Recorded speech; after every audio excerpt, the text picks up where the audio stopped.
Okay, RM. This is a project bowling ball. Got them all on the pegs. Just by grabbing a bunch, you can see it move. I believe this is a bowling ball because it drops once. It's like one big drop. Sometimes the printer paper it will work, sometimes it will not work. And I find when I'm buying animation paper, not always the same size. Sometimes it could be more this way or more that way. Once you put on the peg bar, it won't be all even. But this one, I just redrew from a project I had last year. On the back I did something else. It's paper, you can reuse paper to do one side, then you can do the other side if you want to. But it might show up when you're shooting, so you have to be careful with that. I'm yet to find a good stop motion program. I'm trying to flip everything at once.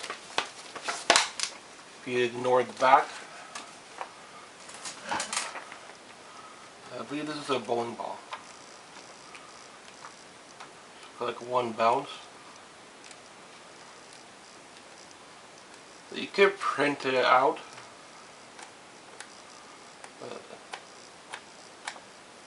You won't get the height. Sometimes you need the more height.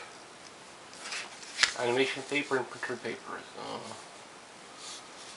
You won't get the proper height sometimes. Gotta be careful with that. Flipping, you just pull this back. I like flipping like this.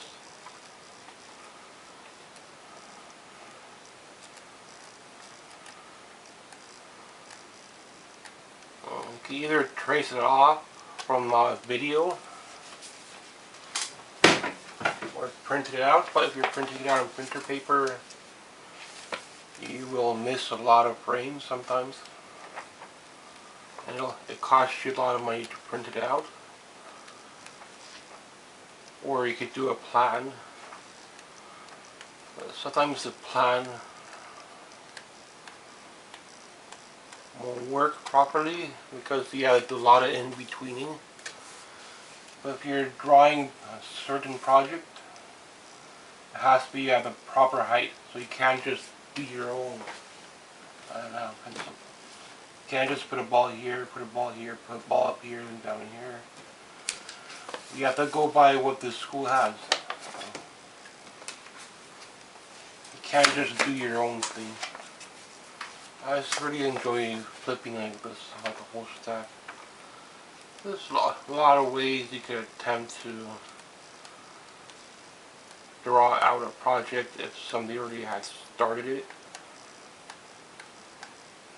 I could work everything out on paper. I almost never need software, but it's hard to put it back on sometimes because the paper's uneven. This is how I do with that bowling ball. Depends on which school you have. If you shrink it using printer paper, then the ball becomes a little tiny dot. It's not a good way either. Sometimes drawing just on this is from a plan. It's kind of difficult because you don't know where the proper in-betweens are going to be. You could trace things off from a video sometimes. Like, it doesn't matter. It's animation. And just like redraw things on here. What I like to do, like make it darker. This is the bowling ball.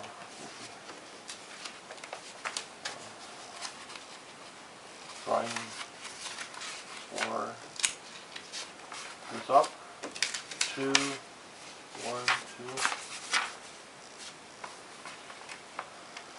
I thought this was a ball. It's a bowling ball.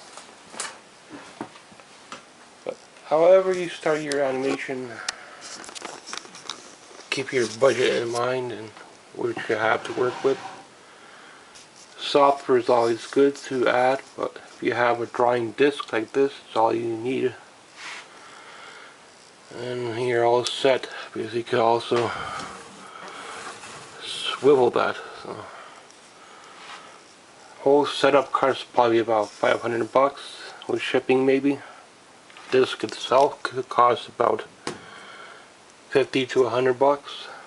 Metal is a metal disc, which costs maybe like 300 bucks or something, but too much money for me.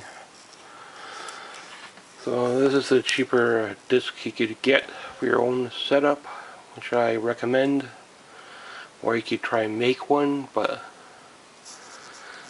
I don't prefer trying to make one, because trying to get it to turn, you really have to be a good carpenter.